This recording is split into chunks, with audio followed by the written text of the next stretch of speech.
move you to third. Would that make any difference to you? Well, first of all, I think we're going to stand down and talk about it. I hope they just don't make any rash decisions and not consider my feelings or what I've done, tried to put the effort into to become a second baseman. Secondly, I guess if they did that, I'd have to work my rear end off and get back into the habit of playing third base.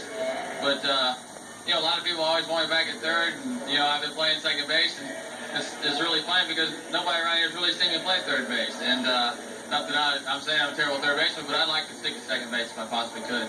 The only criticism I hear, it seems to me now that you're making all the plays and you're making them well, Jim, but it seems like it's such an effort for you to make them, whereas some of these other guys do it so easily. Well, sometimes it looks that way.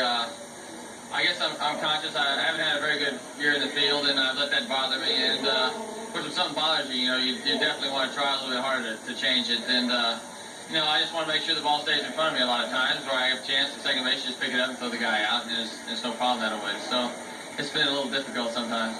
I wish that there weren't statistics at all, honestly.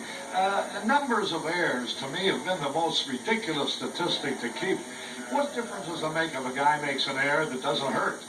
To me, the only errors that are important are the ones that cost you a ball game. Well, that's true. You haven't made many of those, Coach. No, I'm thanking the good Lord for that. The biggest thing I think is if you make an error, the pitcher or somebody else has to pick the player up. And I think on winning ball clubs, they do that. The third baseman makes an error and the guy goes to third. Well, the pitcher gets the next guy out and they get out of it. But, and the pitcher makes an error and throwing a hanging slider to a guy and gets out of the ballpark, and nobody thinks about that. But, then the teammates come in, they score 2 or 3 runs for him to take care of the one that he just given up. So I think it's everybody pulling together and helping the other guy that made a mistake and picking that guy up and going on and winning the ball game.